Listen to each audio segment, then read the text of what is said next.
Welcome to Phone a Friend. Today we're speaking with Tad DeLay, the author of the newly released book, Future of Denial, The Ideologies of Climate Change.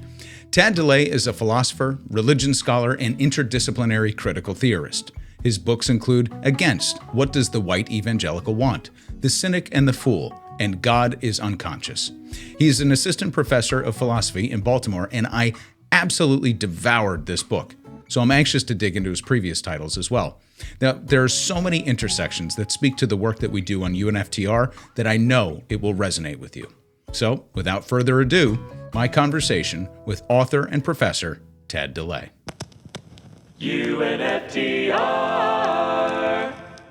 Tad DeLay, thank you so much for joining the program today. I appreciate you taking the time. Wonderful to be here. So, I decided to start by imagining were I asked to write a blurb for the book. And so this is what I put together: philosophy, theology, science, and even the dismal science. A multidisciplinary approach woven together with factual anecdotes and projections of science fiction alike. At once deeply intellectual and approachable, a delicate feat. Marx and Engels in dialogue with Freud and Greta Thunberg, concluding with the words of Rosa Luxemburg. So obviously I was in pure heaven digesting this work.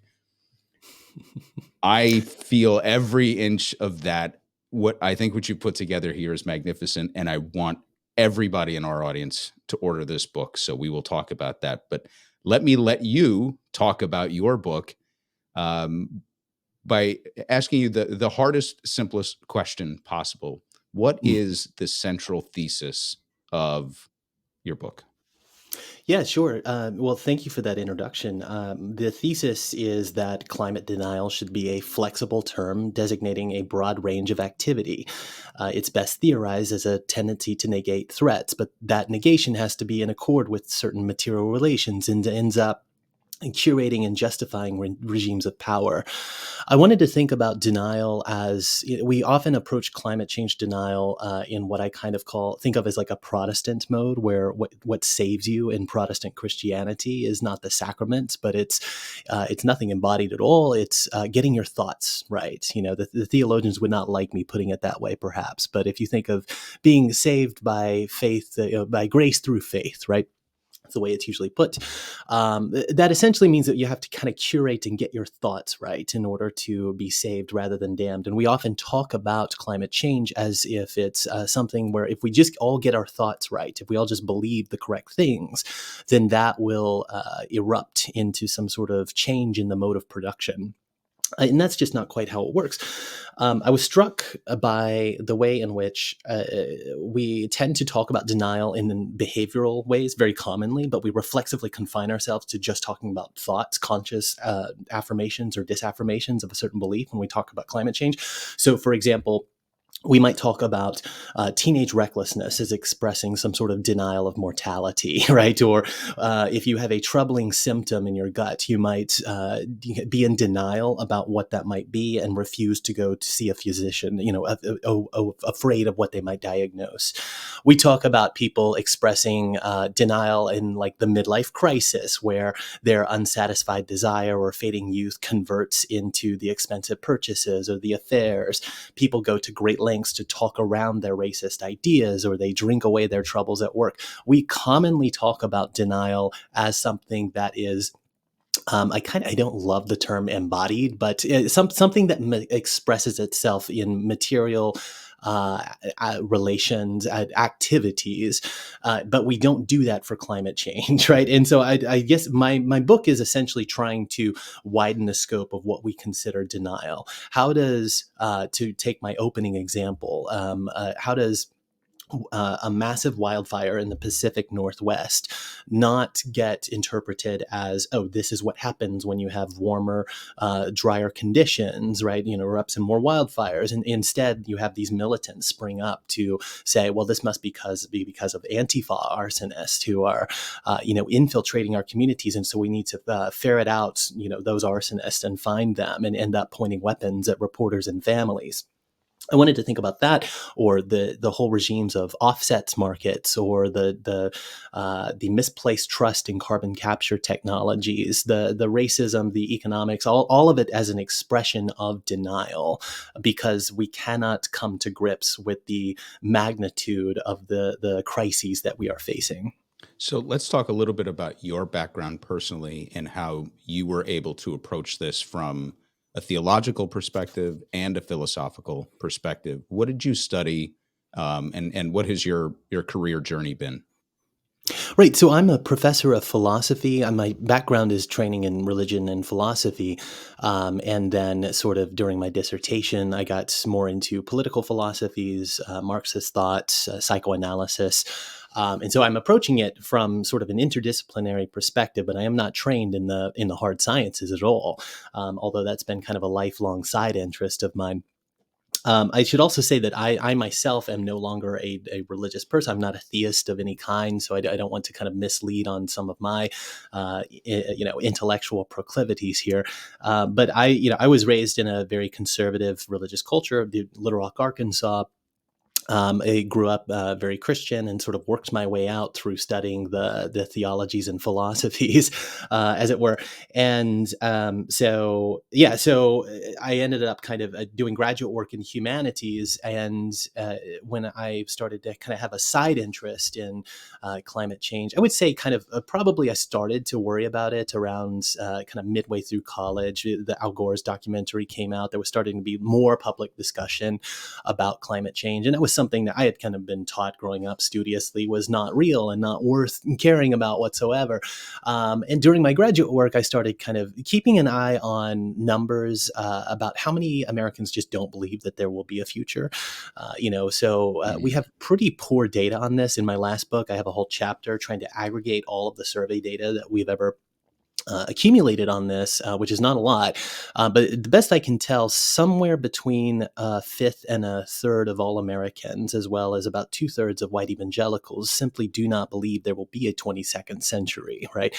So I can remember ministers kind of saying, all right, Tad, like even if we believe what the climate scientists are saying, why does that matter? You cannot destroy what God has promised to destroy.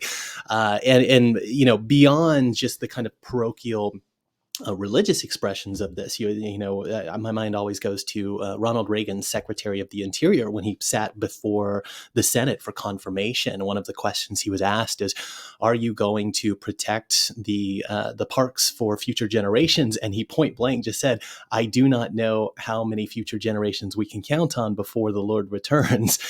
And that is wild to me, but that is just a normal American belief, right? So we have kind of what I want to say on the one hand is kind of like a religious disregard for the future that is kind of abstract, right? Projected in its theologies and its sort of imagination of the future.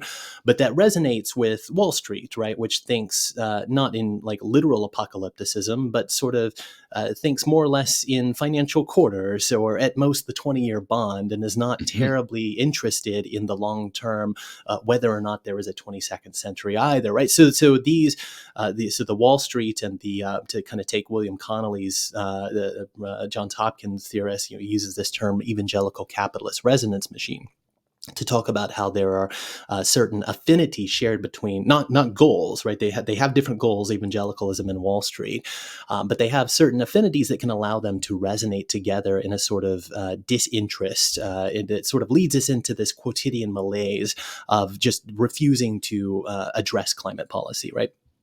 And what you kind of get in aggregate with all of that is you end up with a Republican Party, which I think is fair to say is the most dangerous organization in the world. But if I'm going to say that, then perhaps the Democratic Party needs to be somewhere in the top 10. And you end up with, Joe Biden promising to never ban fracking, right? After which Democratic support for fracking rises by 16 points. You have the largest lease of federal land ever under the Biden administration just a couple years ago. And so you kind of get these, so it's very clear who like the worst offenders are, but even the liberal science believers that in this house we believe, the type. So you kind of get this refusal to kind of deal with what we are facing and what needs to happen, because all of it has to be negotiated on market friendly terms.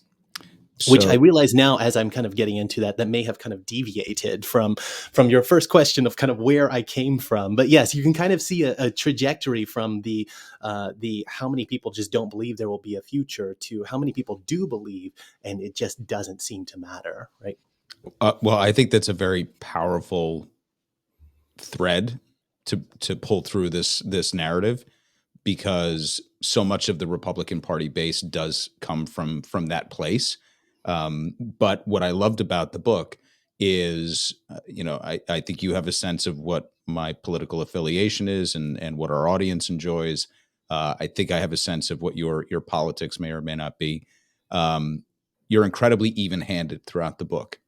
That it's in perhaps in levels or in degrees of incompetence or callousness, there might be a difference, but all of it is contributing to this sense of denial and the way that we act through it. So that's really a lot of what I appreciated about it, was how even-handed the narrative really was. You take some shots here and there, but you're pretty balanced in doing that.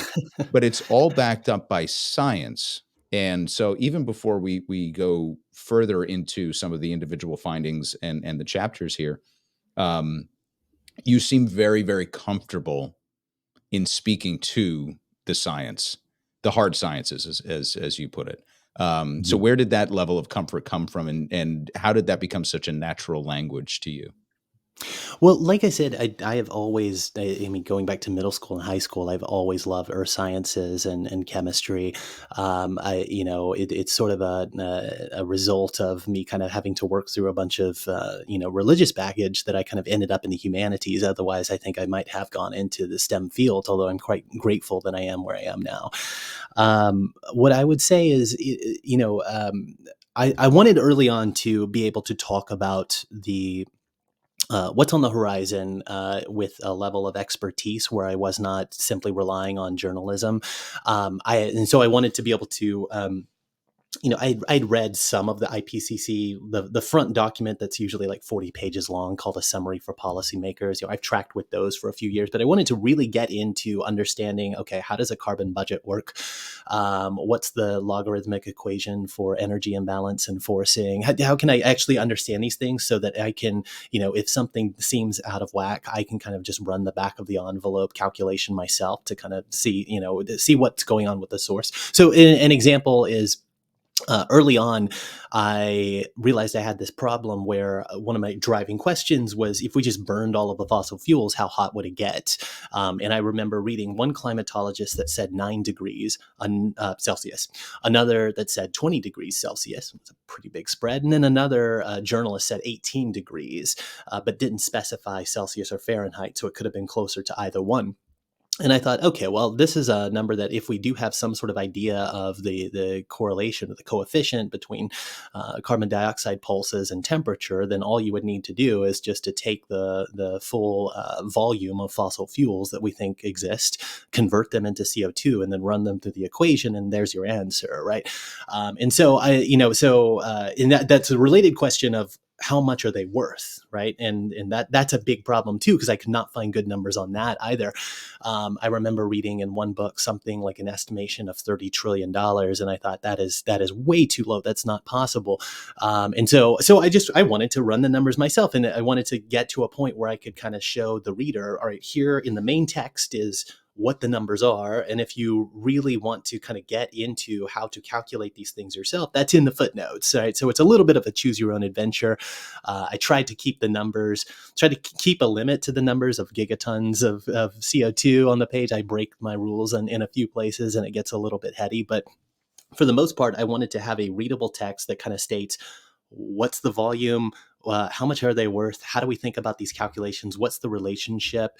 And then to explore things that just you kind of don't get in American science education. I don't think that most people are aware that the big mass extinctions, with the exception for the most part of the Cretaceous Tertiary extinction that killed the dinosaurs, all the rest of them correlate with rises or falls in carbon dioxide. And they just don't teach you that in American school, right? So I thought that that's was why I had really I had valuable. one. Right. Yeah. So I wanted to have like a whole chapter where I just kind of say, what if we talk about the whole history of the Earth through changes in chemistry, right? And that gets not just the early, evolution of life and the mass extinctions, but how do we think about like the rise of agriculture, and then 4 or 5 thousand years later, the emergence of class society at Uruk, and think about like what a Milankovitch cycle does, Earth's tilt, which kind of puts us into a temperature range where we can suddenly do agriculture. But if you're going to have agriculture, you're going to have to start having more sophisticated societies, which means we're going to have hierarchies, which means that we're going to have writing. And then you end up in these things in very short order. You move from higher temperatures to agriculture to class society to cuneiform, at Uruk, where one of the most common symbols in the earth, like one of the first symbols that we learned to write all of the time that we needed, was female slave of foreign origin, right? It gives you this testament to how closely the rise of agriculture and temperatures are to the emergence of a class society and people that society considers able to be liquidated, used, exploited for surplus labor. So one of the trapdoors, I don't want to call it a danger, but one of the trapdoors in laying it out the way that you did through the different periods and epochs of the Earth's history is that is one of the central arguments that some of the, and I'll say it's probably more on the evangelical side of the Republican Party, uses to say, no, this has always happened. But what Mm-hmm. you did was you were able to demonstrate through Marxist literature and then kind of, analyzing it at a deeper level, that it's also the speed. So if you could maybe just talk a Mm-hmm. little bit about the speed, because the way that you frame all of the different eras is really important for us to understand the impact of carbon, and then how that actually produced not just the environment that we have now, but civilization Right. and the Right. hierarchies of civilization. But it is the speed at which we are impacting climate that is different, and Right. what that Yes. might portend. So if you could just talk to that, because that's what, for me, that's what took the air out of the climate's always been changing argument. Yeah, yeah. So so I'm really upfront with it. Yes, of course, climate has always been changing for the last 2.5 million years. In the Quaternary period, we've gone in and out of what most people call ice ages, what a scientist will call a glacial period, and now we're in an interglacial period. We've gone in and out of those 50 times just in the last 2.5 million years. And if we search further back into Earth's deep time, typically the Earth has been much hotter than it is right now. And one of the reasons, for example, that the Earth is cooler now is that India collided into Asia and pushed up the Himalayan mountains, which created a lot more space for rock weathering, which is this fascinating little mechanism by which the Earth naturally removes carbon dioxide out of the atmosphere and drops temperature. And so what you get with that, so so in my book, I show kind of like graphs, for example, that kind of show you exactly where sea level and temperature, which of course, the unfortunate reality is that sea level lags slightly behind temperature because it takes a while for the ice caps to melt down. But sea level, temperature, and carbon dioxide move right together with each other. Those three things are always moving. And if you pump up the carbon dioxide, the sea level will rise in 1 to 4 centuries, and the temperature responds within decades. And so, yeah, so I think it's really good to be upfront about the fact that, yes, the world has always changed. And if you look at the cycles of temperature, you will notice that we should be right about to enter an ice age, right? And this is where you get some of the myth that in the 70s, all the scientists thought that we were going to enter an ice age, which is not true. But on paper, we should be entering an ice age, right? And the reason that we're not going to slide down 4 degrees and instead are on track to go up 4 degrees, which appears nowhere in the record of the last 800,000 years of ice core data. The reason is because of all this extra carbon dioxide, right? And here the physics are almost kind of tragically simple. We kind of know. We kind of look at climate effects on a broad scale through sort of three different tools that we have at our disposal. One is paleoclimate records, so we can look at ice core data, or before that, we can look at oxygen isotopes and as a proxy for temperature. And another is in situ data, like we can just take measurements and see that the temperature is going up. So we can look at climate data or like actual measurements today to kind of think about what the effects are. But another is just basic physics, right? So the physics equations are pretty well understood now. They get adjusted here and there by a fraction of a decimal or whatever. But we can essentially the problem, the simplest way to put it is that Earth is in a state of energy imbalance, right? So the whole problem is that we receive the same 174,000 terawatts from the sun that we're always receiving, and about 30% of that bounces off the clouds and the ice sheets, right? But we receive the same temperature, and an object that receives temperature has to radiate out exactly that same amount of temperature in order to stay in energy equilibrium, temperature equilibrium, right? If an object is receiving energy and emits more, there's a net energy loss and the object gets cooler, right? If the object is receiving energy but holds in a little bit, it gets warmer, right? This is very, very basic physics. So what our problem is now is that the sun hits us with broad spectrum radiation, and carbon dioxide and other greenhouse gases make the Earth atmosphere, the troposphere specifically, the lowest level of the atmosphere, which is another wild thing, that like this whole problem is the troposphere, the lowest level of the atmosphere. So a jet flying at very, very high up, like in the lower stratosphere, is actually flying above the problem. So in the troposphere, greenhouse gases make the atmosphere slightly more opaque at infrared wavelengths, which are the wavelengths where we radiate out heat, right? So the sun hits us with broad spectrum radiation. The heat can't rise quite as effectively. It rises about 99.5% as effectively as it should, right? It's just a very small fraction, but it retains a little bit of energy. That energy is now measured in watts per square meter. So the energy retained every day is 1.3 watts per square meter and rising. And that's about the same as holding 3 Christmas tree lights over every square meter of the planet. And so, which doesn't sound like much, right? But if we multiply out that 1.3 watts per square meter across all of Earth's 510 million square kilometers, the aggregate daily energy that we are now holding in the Earth system is equivalent to a little over 900,000 Hiroshima atomic bombs, or about 330 million bombs per year. That is not an exaggeration. We are holding in every day excess heat worth more than 900,000 Hiroshima atomic bombs. And the vast, vast majority, more than 90% of that, goes into the ocean, where it will continue to raise sea levels for thousands and thousands of years, even after we zero out emissions and stop the warming, right? So even if we hit these 2050 net zero goals, which we won't, but even if we did and temperature stops rising, the sea levels will continue to rise for thousands of years, leaving our descendants in a kind of an awkward situation of cursing us for what we did, and they have no technology to stop. So let's talk about time for a second, because one of the things that really struck me in your narrative was I was aware of the modeling that the scientists at ExxonMobil had been doing since the 1970s that has actually proven to be painfully accurate. And then, of course, it was suppressed and held from the public.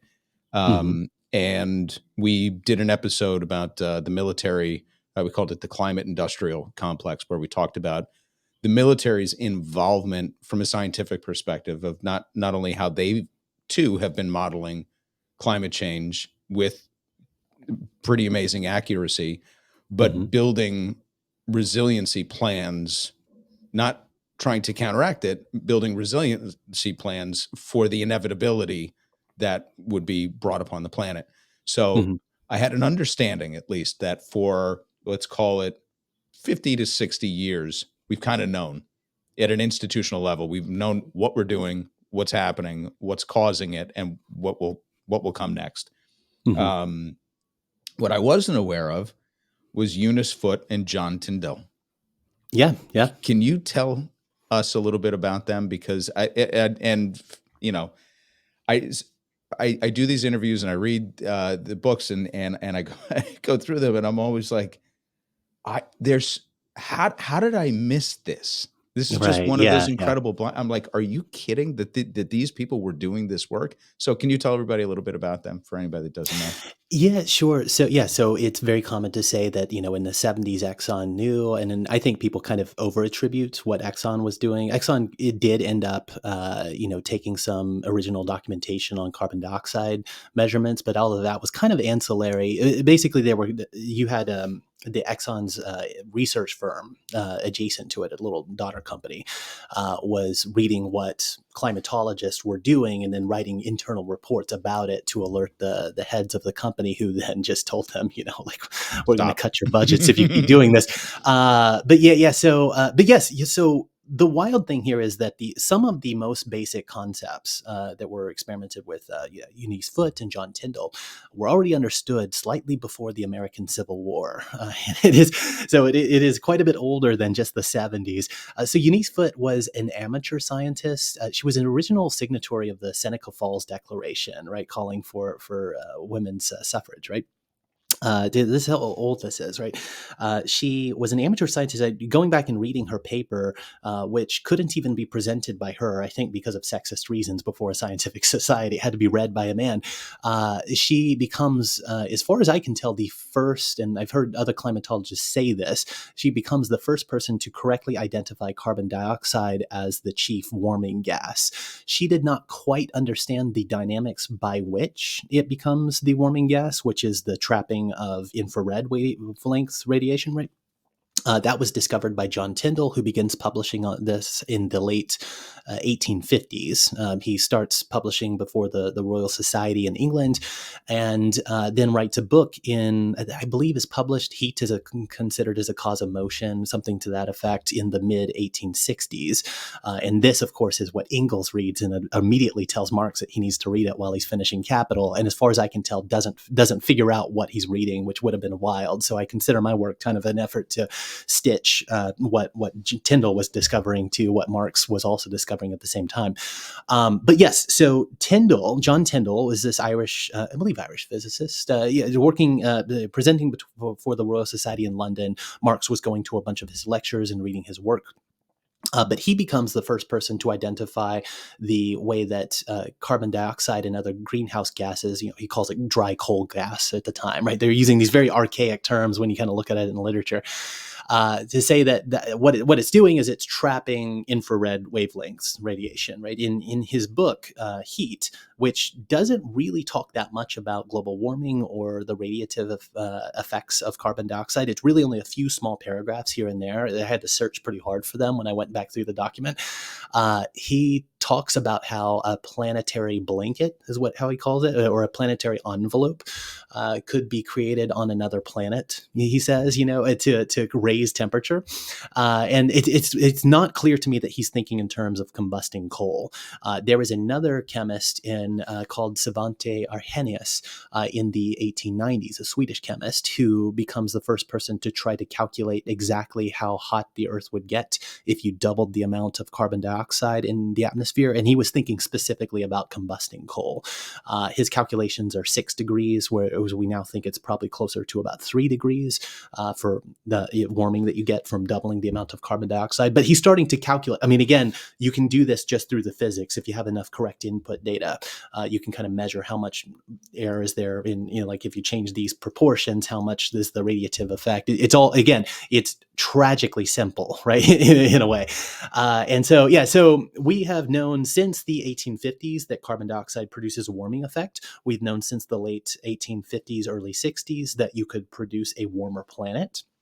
And we have known since the 1890s that doing injections through coal will raise temperatures by roughly, X amount. So the science goes back very it's maddening to, and then by the way, if anybody's interested in these, Exxon knew, those have all been because of all the lawsuits that have gone through. Those are all published online, so you don't have to take my word for it. You can actually go and just read the original memos yourself, which are usually only like a few paragraphs long. They're not terribly hard to kind of sleuth through, but it is quite maddening to kind of get your eyes on all of that. So a fun part, speculative though it might be, is you do allow yourself to dream a little bit about how amazing it would have been if Marx had connected the dots at that time to what the effects might have been Right. on the masses. Mhm. Can you just talk about that little piece, that Yeah, little sure. Yeah, nugget? so I have like all of I think 2 paragraphs dedicated to Marx in this time. Marx, and I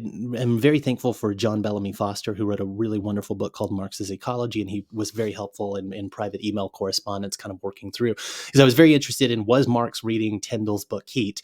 Did he have eyes on these paragraphs talking about this? And is there any possibility he could have like thought about this? Because if you read Capital, volumes 1 through 3, you don't get any sort of hint that he's thinking in terms of like what is the Industrial Revolution's dependence on fossil fuels going to do to the atmosphere.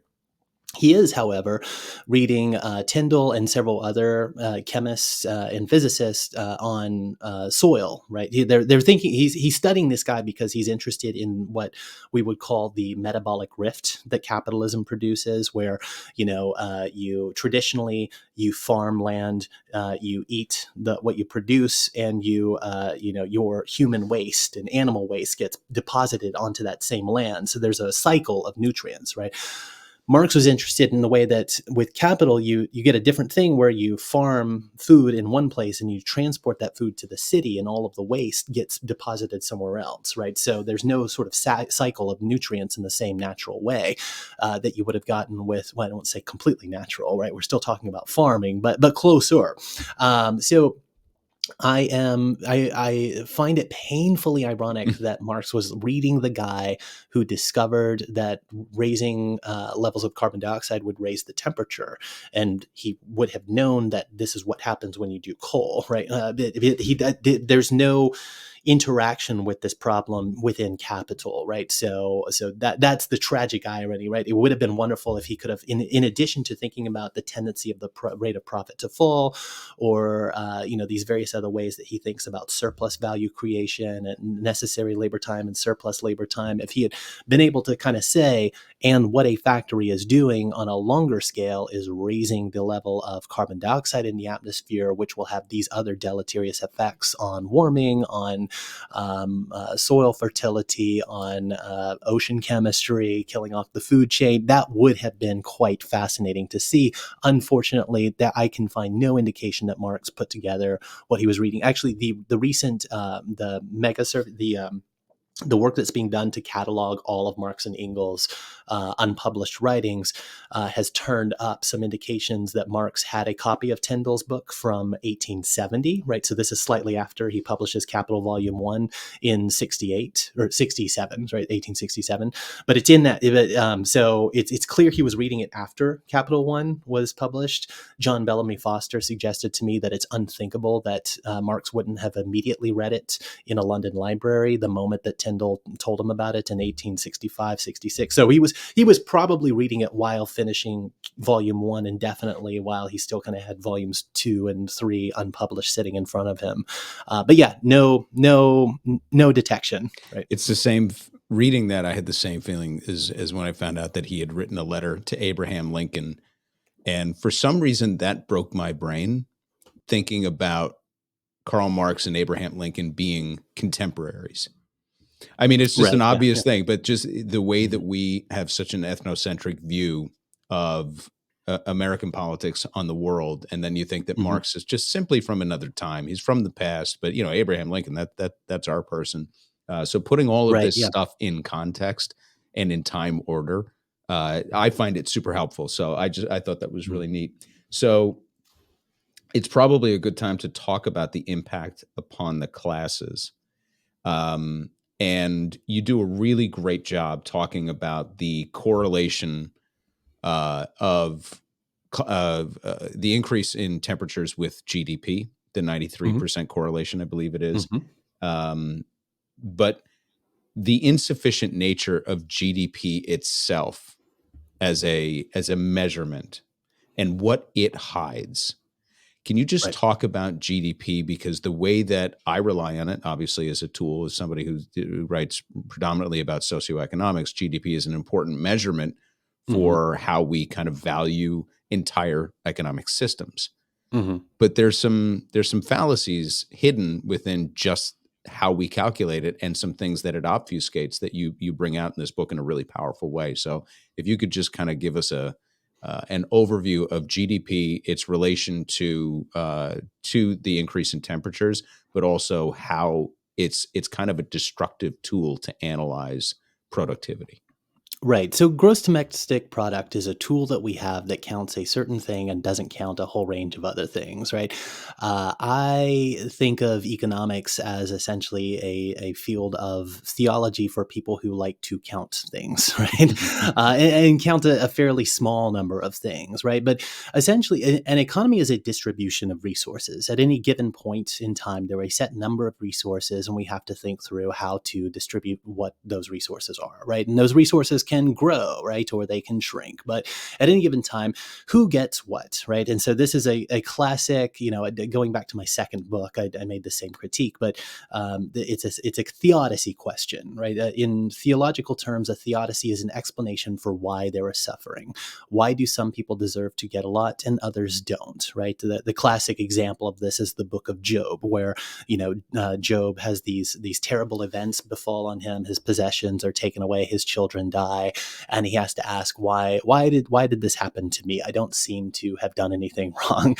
And his friends basically offer the three explanations that are kind of still with us anytime something terrible happens. One is, well, God's punishing you because you did something wrong, you just haven't figured it out yet. And then Job's, God's punishing you, or the universe is punishing you. You did something wrong to deserve this, right? The second explanation is, maybe God's not punishing you, but you've been giving an opportunity to better yourself, to show your righteousness by how you respond, or we might say today, if you're struggling, you have an opportunity to go back to school and take on all kinds of debt, and you throw your dice that way, right? And then the third explanation in Job is kind of more or less, don't complain, others have it worse, right? So you get these three explanations of, why is there suffering, right?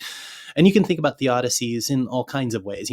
Every time a cop shoots somebody, right? There's did this person deserve to die? Like maybe they had smoked marijuana one time when they were a teenager, right? So perhaps they're a garbage person that deserved to be killed off or something. You find these kinds of explanations, right? These are theodicies, right? An explanation for why suffering happens, right? And what GDP does is sort of obfuscate some of those dynamics, such that we kind of think of, if you think about it, like GDP can be moral in nature, right? It's good or bad depending on whether it's going up or down, right? And as you kind of pointed out, right? Okay, well, yeah, it correlates quite well to carbon dioxide because the rich emit more. So if the economy is doing well, so is carbon dioxide doing pretty well as well. If I run a book study, that doesn't contribute to GDP. If I get in a ghastly car accident on the way home, insurance payouts and ambulance bills and, a new car and everything like that, GDP does great, right? So GDP measures certain things, but it does not measure human flourishing, right? It's not meant to measure human flourishing, right? If I was talking to a classically trained economist, they would be banging their head against the wall saying that's not what it's meant to. Granted, right? The problem is that all of our climate modeling, all of the how much would we have to strand? How much would it cost to mitigate emissions? It's factored through these integrated assessment models, which do try to line up GDP with fossil emissions, right? So the model that I'm most familiar with is one of the 6 or 7 big models that the climate community uses. It's called GCAM. And what it does to think about GDP is it takes numbers from either the World Bank or the IMF for like the next 5 years and just kind of calculates them out as kind of a guesstimation out to 2100 and tries to kind of say, okay, in a situation where GDP, declines by this much, how much do we think fossil fuels will, track along with that? Or what if we turn up the GDP and, kind of study how fossil emissions will respond to that? And you end up with these models that can tell you exactly what the price point of natural gas will be in 2050, but it's not necessarily what it actually will be, right? It's a research tool, but it gets anybody in the climate community will tell you these are just research tools, right? They're not meant to be predicting the future. Nevertheless, you will read articles about, there's one that came out that said we'll suffer on already locked in. We have something like 19 or 20% GDP loss, locked in already, right? No matter what we do, so it's reported as if it's a future projection tool when that is not what these models are meant to be. And so, yeah, so my critique of sort of the way that mainstream economics gets talked about in climatology is not that you don't want any of this, right? It's important to count things in certain ways, but we have to be honest about the fact that we are just counting things, right? And that the numbers occlude or obscure a type of moral arrangement about who deserves to suffer, right? Because at the end of the day, the top 10% does more than half the emissions.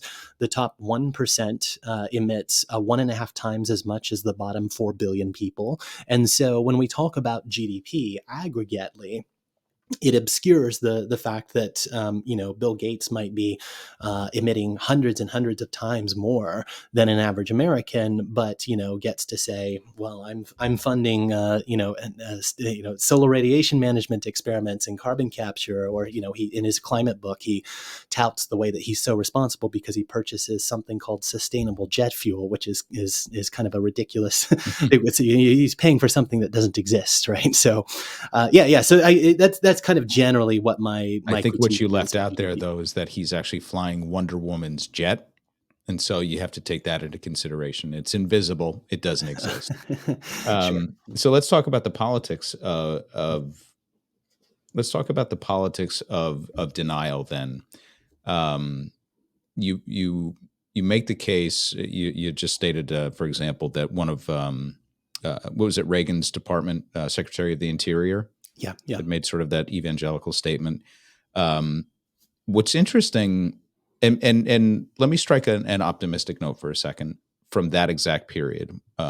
We had done an episode on the Montreal Protocol and the elimination of CFCs from aerosol emissions, and how it may be the last time that science coordinated with politics in a meaningful way to actually produce a policy that that beat back the influence of big business. There's so many caveats to this because it's as a practical matter, it worked. It worked in the favor of the primary producer of CFCs to have it, be something that was being depreciated. Because they were already moving on from the technology. So there's a case to be made that this was going to kind of happen anyway, but this did accelerate it. And it did show what was possible between raising awareness, public policy, the scientific community, also achieving a consensus, putting together a plan, and it being enacted. Oddly, started under Carter, enacted under Reagan, but it did, and then it was adopted globally. And it worked, and we were able to close the hole in the ozone and all those kind of things. That was the big existential crisis when I was a kid, was that there was a hole in an ozone that was going to come through like a laser beam and burn us all one by one. And then everyone was afraid of getting cancer, right? That was easy to project, right? And so exactly. It was much there was more a health visceral. risk, right? But there was a confluence. If we're to give our most generous view of it, there was a confluence of events that occurred to produce a positive outcome. But in today's political environment, we often say, okay, well, that's just no longer possible. And some of the roots of that have, I think you uncover some of the roots of that in talking about Reagan's Merchants of Doubt. So before we even talk about the politics and the nature of denial today, can you maybe talk about kind of its origin story during those years and how those groups began to kind of take prominence and learn how to, again, obfuscate what the real story might be?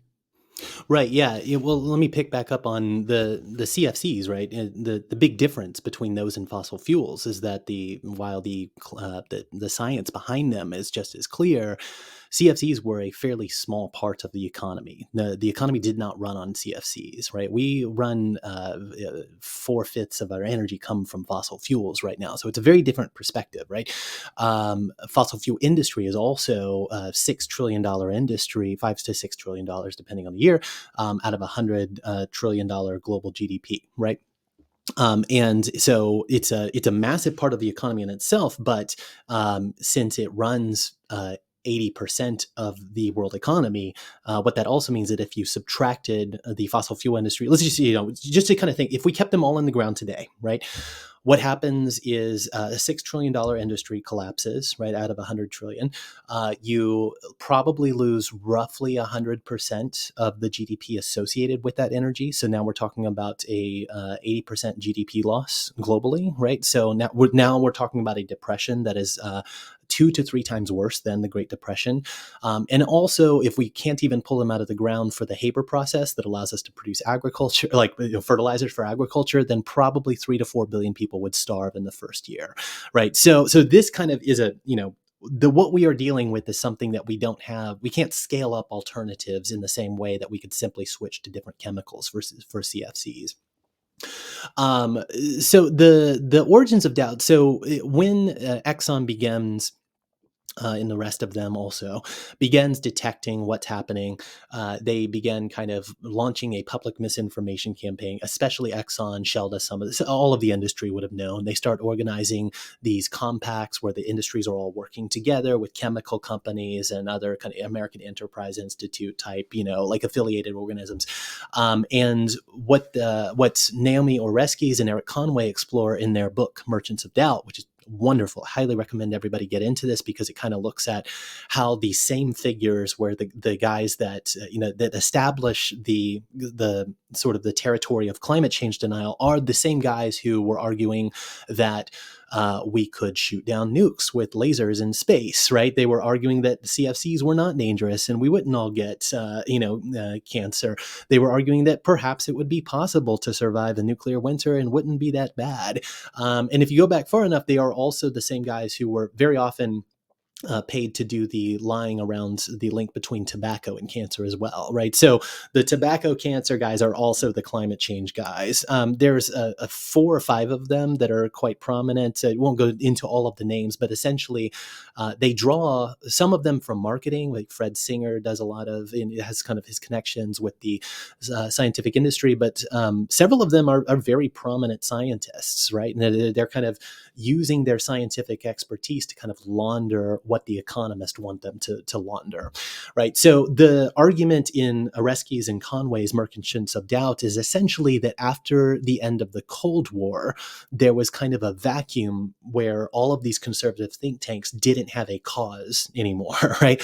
And so so if they had been arguing about surviving nuclear winter and that's why we need to build up arms to go to war with the USSR, suddenly they don't have that cause, and climate change presents a wonderful new cause.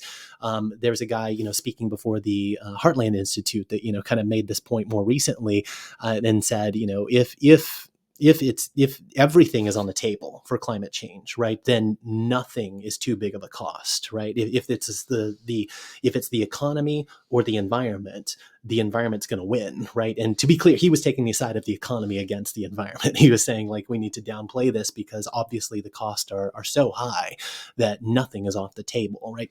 Even the end of capitalism itself. So this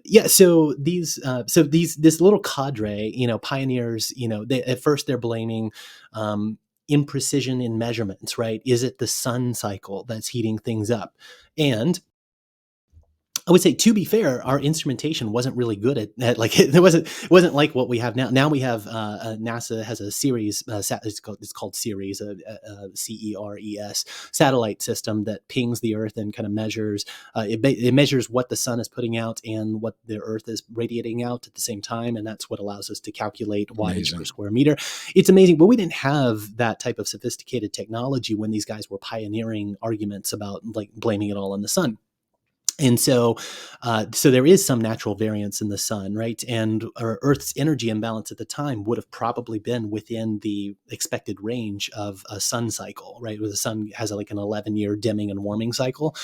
And so it was quite easy for them to kind of say, in the same way that they could point to cigarettes and cancer, and like their arguments in court would be, can you as a doctor prove that this person got cancer because they smoked? And the answer is always no. Actually, like that's actually really, really hard to prove, right?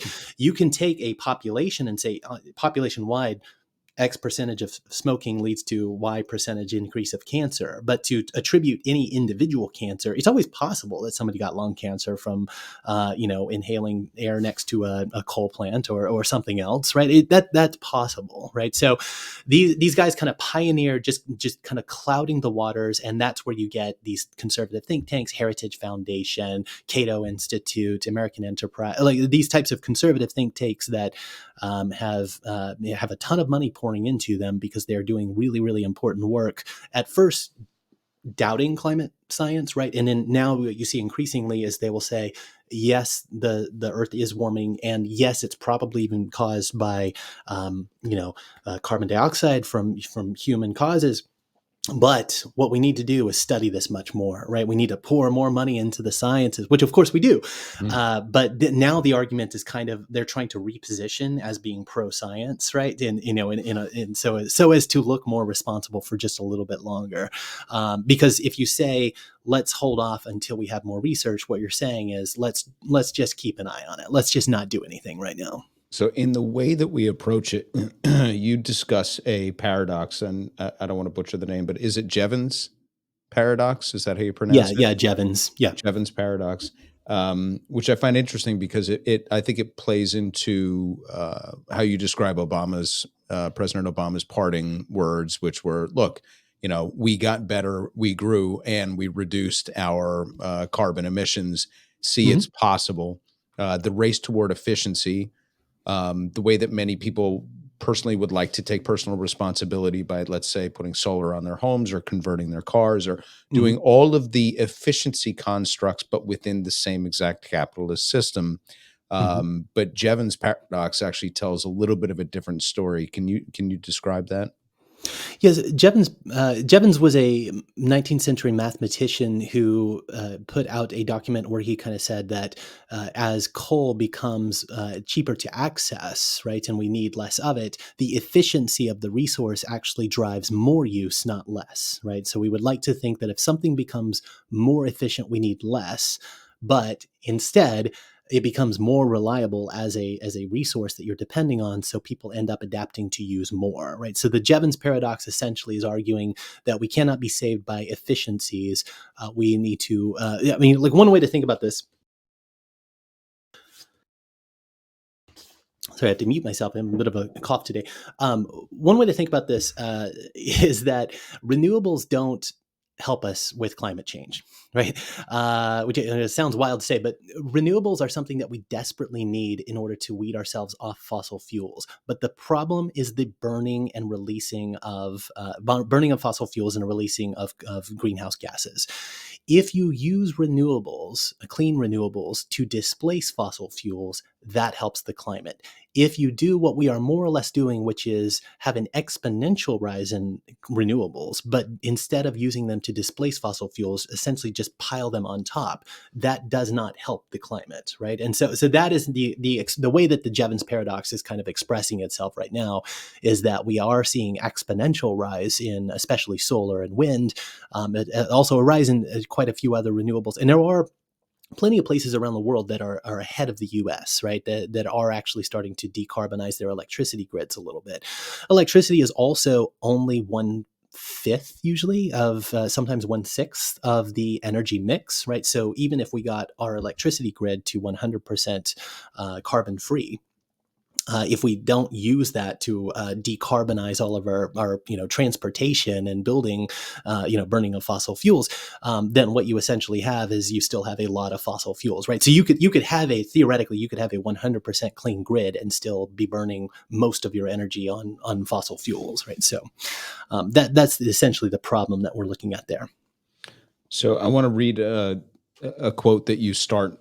I can't remember which chapter it was. Somewhere in the middle of the book, you begin with a quote from Theodor Adorno, who's an economist from the Frankfurt School, who says, "The lot of workers today is actually no longer as it was in the classical analyses of Marx and Engels. The proletarians today genuinely have more to lose than their chains, namely their small car or motorcycle as well, generally speaking, leaving aside the question of whether these cars and motorcycles are perhaps a sublimated form of chains.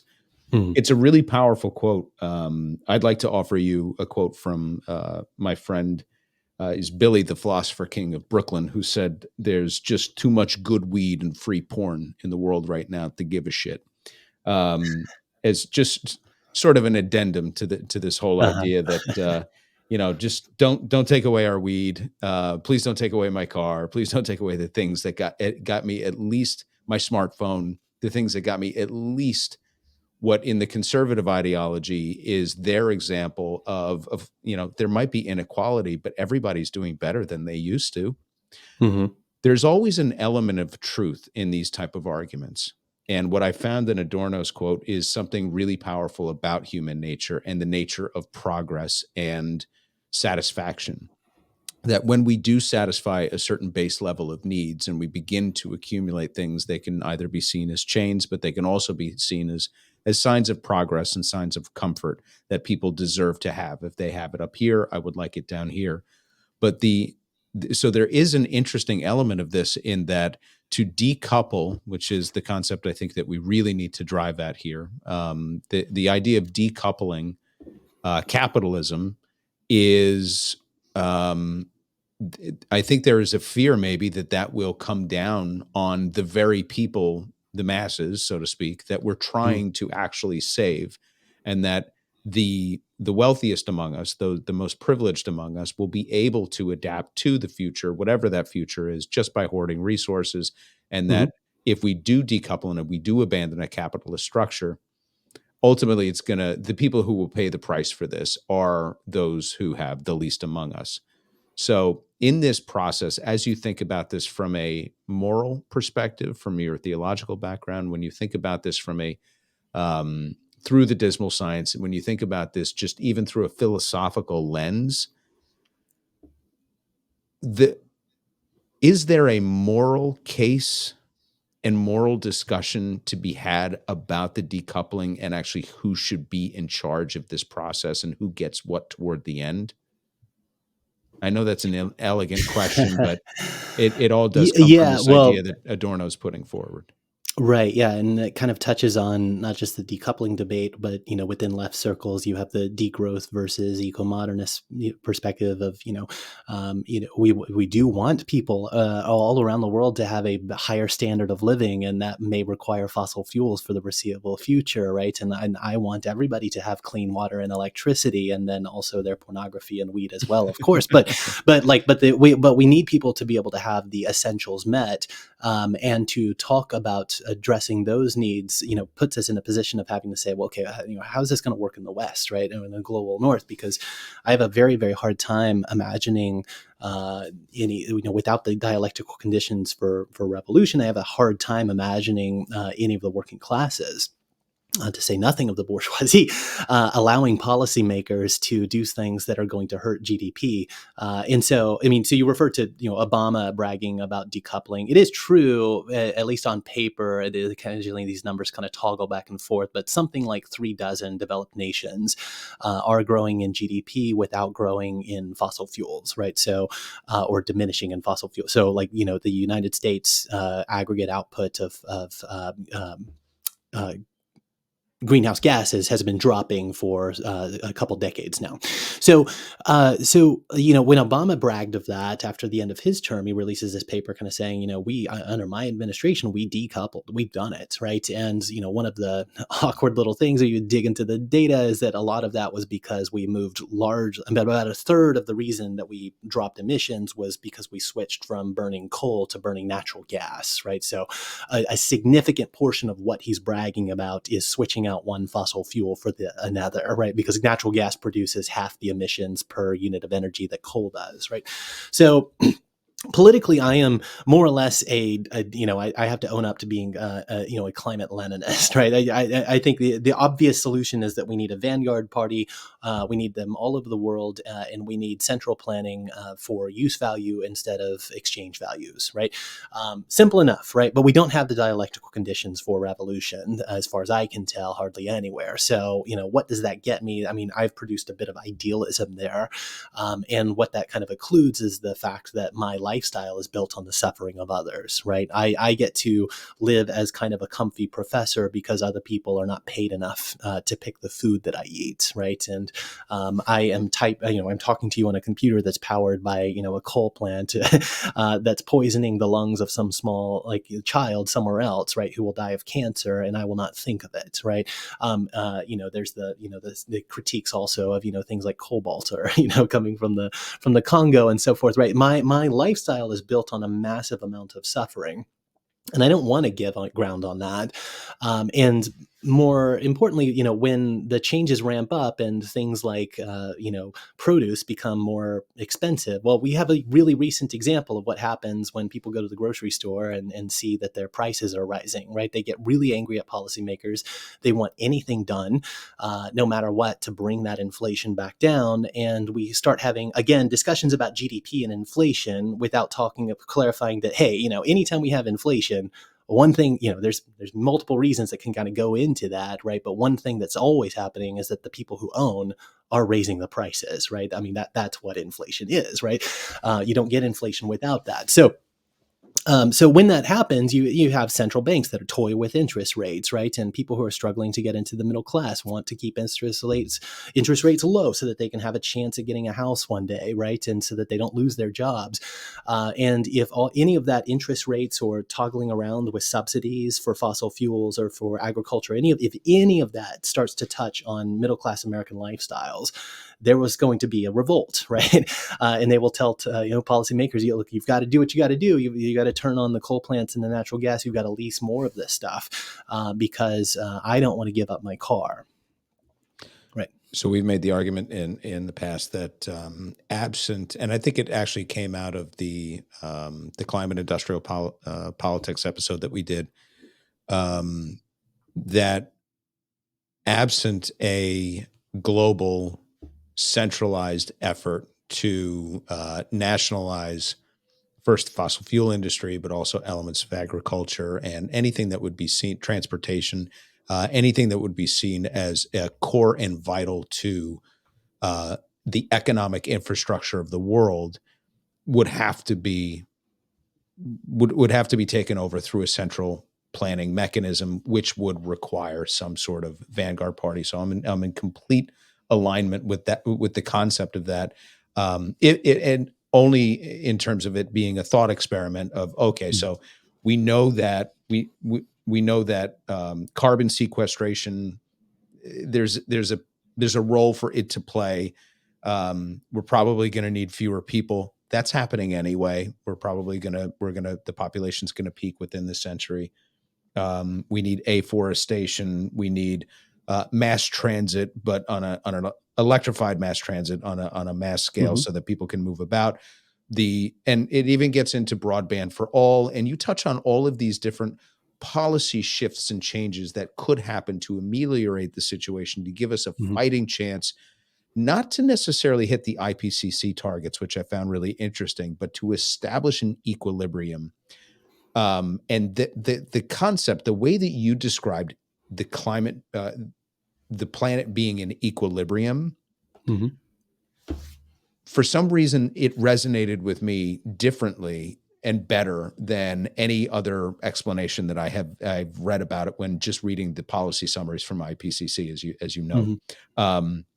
So I guess I'm not trying to be Pollyanna-ish here and try to find some optimistic note, because I think you just perfectly illustrated the tension that exists between progress, perceived progress, comfort, rights, natural rights, and then given earned rights, the perceived earned rights that we have as people within this community, that I don't necessarily have to give everything up to reduce to the lowest amount of suffering in order to feel good about being a human in this world. So you're able to really mix the ethical, the moral, the philosophical into this whole idea.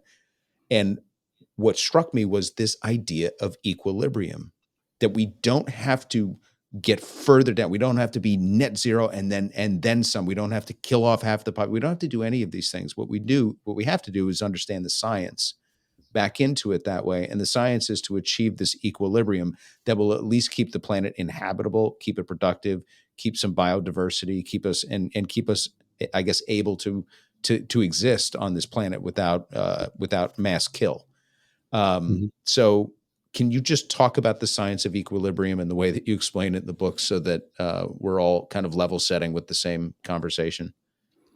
Yeah, so there's a few different ways that we could kind of think about this. One is the simplest way that the scientific community talks about equilibrium is in terms of energy in, energy out, right? And then there's a few different sensitivities that one's called transient climate response, another is whole Earth system response, for every watt of warming, the Earth is going to warm by 0.75 degrees to 1 degree per watt warming, right? So, one way to think about it, right, is right now, if we're at 1.3 watts per square meter out of equilibrium, then Earth is going to warm an additional, I forget what the exact number is. It's about 1 additional degree, right? So, and we've already risen 1.3, so we're gonna, go slightly above 2 degrees. That's if we keep the current amount of carbon dioxide in the atmosphere. We could drop it. It's currently still rising. But until emissions reach zero, Earth will continue to warm, right? And then we think that after emissions hit zero, Earth will even out within 50 years or so to about where it was when emissions hit zero. There are other types of ways that the community talks about equilibrium, right? So there's been some work around planetary boundaries is one, well-known framework where you kind of think about, what are the like 9 or so different, ocean acidification, nitrogen mixes of the lands, where are we in terms of warming, and, how do you think about like the whole Earth system as having these boundaries that we can inhabit within a safe zone? That comes out of serious science, but it's also somewhat contested, as if I understand correctly, within the climate community.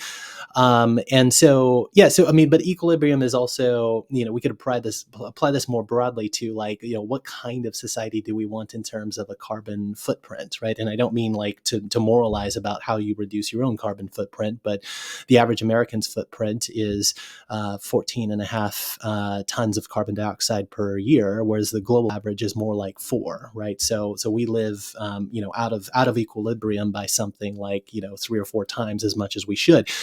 So do we want a world in which everybody's living at the world standard now, right?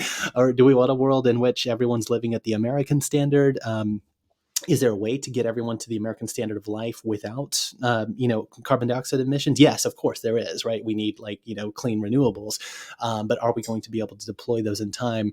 I would say more broadly, what your question makes me think of is kind of getting back to this moral question. I say in my final chapters that the reason I wrote this book, really more than anything else, aside from my personal reasons that I have 2 kids that were born during the process of writing this book, and I'm thinking quite a bit about their futures. The reason is the migrants, right? The refugees, the people who will be displaced and harmed. You cited Adorno a moment ago, this Frankfurt School philosopher who survived. He was a Jew living in Germany when the Nazis took power and ended up narrowly escaping the Holocaust, right? But he spent kind of the rest of his life with this awareness of this, like almost like a guilt or a melancholia for having survived something that so many others did not. And one of the things that he kind of said is that Hitler has imposed upon the world a new categorical imperative to never again allow this to happen, to arrange all of our thoughts and actions so that we do not allow this kind of mass atrocity to happen. And I am deeply, deeply concerned about the ways that climate denial will manifest as violence, right? I talk about Gaza Sure. in the book, right? Which I wrote in, it turned in the summer of 22. So it was quite before this current genocide, right? But the reason that I wrote about Gaza is because Gaza gives you the way to kind of think about, how are things going over in the world's preferred killing field, right? The world's like weapons testing zone, right? Because even before the genocide, Israel was experimenting with little rover sentry drones that could just wander around and theoretically can be fully autonomous and just decide to wipe people out, right? More recently, during this genocide, we've heard even more vivid versions of this, where we heard about like drone copters that are apparently like sending out, recorded calls of children. And then if you come out and look for the child, the drone copter shoots at you. Right. So, so this is kind of like what military technology can do, but I'm also just quite worried that maybe the capitalist mode of production, once we balloon up to 10 billion people and kind of run into limits on there's no more people to extract surplus from, right? If we kind of take Marx's basic idea here that surplus value is created by labor, once you hit a certain limit of people and you've capitalized the entire world and the people aren't expanding anymore because they starve if you expand anymore, then capitalism has a declining, again, GDP here, a declining growth rate of GDP, right? In all IPC scenarios, from the most greenest future to the most fossil fueled future, expect that we will hit somewhere around 1% GDP growth, right? Which means that if we ever have any sort of economic crisis, right, capitalism is going to be increasingly unable to spin out of that without toggling back on the fossil fuels, right? So to put it all together, I am very worried about a future in which capitalism just kind of decides, like, we don't really need 10 billion people. Like, actually massive numbers of people can be liquidated, maybe in the billions, through like planned starvations or just, resource allotments. We don't really need that many billions of people. We can run fine and aggregate off 4 or 5 billion people just fine, right? And so what does that do for the rest of the world? Well, we know that for every degree warming, we get something like 5 or 10% crop yield loss. So we can expand to new farmland, but there's going to be challenges with like less fertile farmland that we're going to have to develop out. What does that look like in practice? Well, it probably looks like what poverty in food looks like right now, right? When people can't get enough nutrition because it costs too much, what do? They turn to more processed foods, right? Which produce lots of calories but very little nutrition, right? If you are a poor single mother trying to feed a child, do you go for the fast food, or the same price of spend the same $4 or $5 on a box of blueberries that the child might fling across the room, right? The obvious answer is that you go for the cheap, high calorie but low nutrition, right? And so you get things like heart disease and obesity and diabetes, and so like we're talking about a world that we're talking about fossil fuel emissions and warming, but very quickly you're talking about things like food and obesity and addiction, right? When the jobs are incredible. I mean, like we could be, for all we know, 10 years out from a permanent depression, right? But definitely towards the end of the century, we have a pretty grim set of possibilities on the horizon. And one of the reason that I wrote this book is I want us to think about what denial looks like in ways that are not, I don't believe in climate change, right? What does it look like to increasingly just pull funding from people who like can't get healthcare for their diseases that are in some way related to breathing coal plant air, right? Or trying to struggle with enough to eat. I'll tell you one more example of like what this might look like, because I talk about like, again, we haven't really got into my whole like set of examples, right? Of thinking about like, what's it look like to Greece erecting nets in the Aegean Sea to, counter migrants and drown them in the sea as a type of climate denial. What do we do with drone strikes hitting people on the aridity line because they're in drought stressed areas? What do we do with Elizabeth Warren's plan to green the military by reducing the amount of water in toilets? Those types of things that are kind of like, I think, expressions of denial. But here, one final example to kind of like how I think of this. So I live in Baltimore. I can drive to the harbor in about 10, 15 minutes, but my home is quite in the north of the city, so about 70 meters above sea level, which is where it would be if we melted every single bit of the ice on the entire planet, right? So I need to worry about sea level for my house in about a few thousand years, right? So I'm not really worried about sea level per se for me, right? But not long from now, the hydrological cycle, because of those 900,000 Hiroshima bombs of energy, right? That amount of energy in the Earth system boosts the hydrological cycle, which means that you get a lot more rain, a lot more flooding, right? So what happens when my neighborhood, really safe from sea level rise, starts to have basements and first floors that flood more and more often, right? What happens is home values decline. People who can leave will. People who can't afford to sell and leave and take that kind of loss on a house will be trapped. Intergenerational wealth will disappear.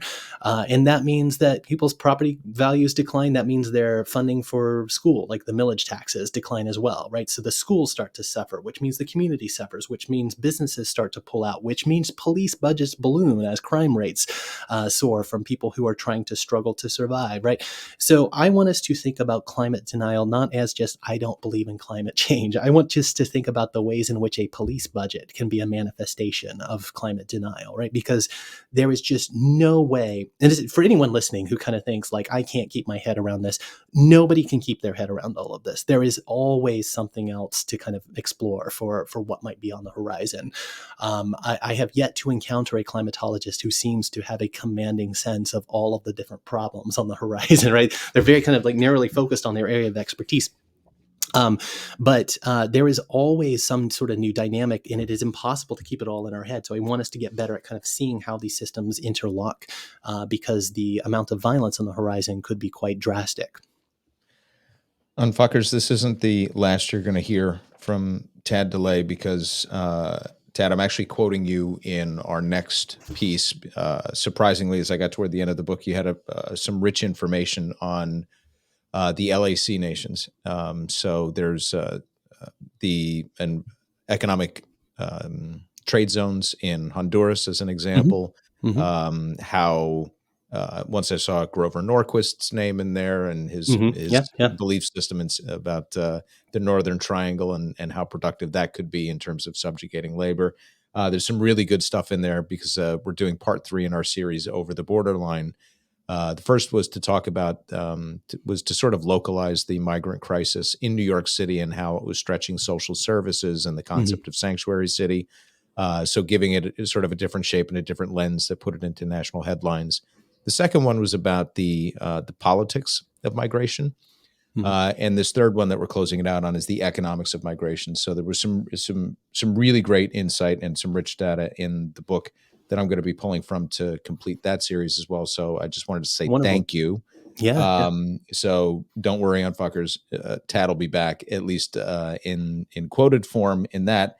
And then happy to come back on anytime. Yeah, wonderful. Yeah, I'd love to get you as kind of a regular in the stable because you have a couple of prior books that are of great interest to our audience. For example, the What Does the White Evangelical Want? I think is a great topic for us to explore. We're connected with the folks over at Straight White American Jesus, so we've collaborated with them a couple of times, and they do some really good work there as well. So I'm looking at this as the beginning of hopefully a long dialogue between us. Sure. And I just wanted to say again, thank you for this book because it was a great resource. The highest compliment that I can give is it's a great read. It's just a great read. You did a wonderful job constructing the book.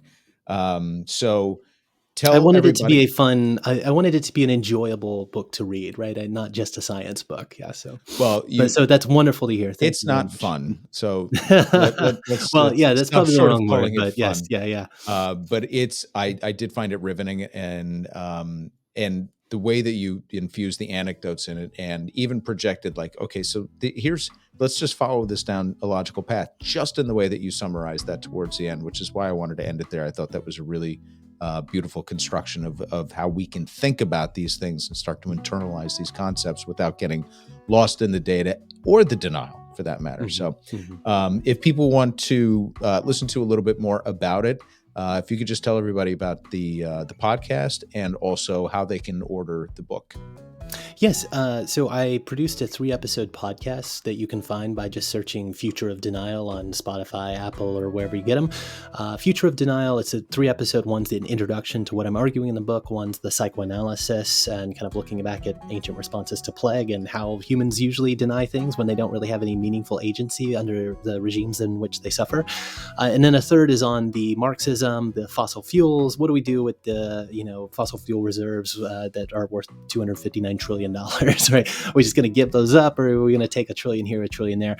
So I have that, and then I have a few other interviews coming out with Richard Seymour and maybe a few others that will come out later as bonus episodes to that podcast. So I did that to, I wanted to promote the book, but I also wanted to get that information out, that research out for people who aren't going to buy the book, just to give you something for free to hopefully make this research a little bit more useful out there. So find that, and then also if people want to order the book and avoid Amazon or one of the other large companies like that, You can, of course, you can always order on Bookshop, which is the great Amazon alternative, and the proceeds will go to whatever local bookstore you select. We have it But you linked can also, there, by the way. yeah, We have our own bookshop, so that's up Oh, there wonderful. already. Yeah. Okay. So that's a wonderful alternative. The cheapest option to get it is at Verso's website. So if you go to Verso and you check out the book, right now it's running 20% off. But if you enter the promo code DENIAL, just DENIAL, checkout, you get an additional 25% off. So it brings the $29 book down to like 17 something or $6 for an ebook. So get it as cheap as possible and spread the word. And I'm on Twitter. Occasionally, you can find me on Facebook and taddelay.com. You can sign up for a mailing list. You can keep track of me. So. And hopefully back here again soon. Hopefully. Yes. Yeah, I would love that. Yeah. Thanks for your time today. Thanks for this book, and we'll talk to you soon. All right. Thank you.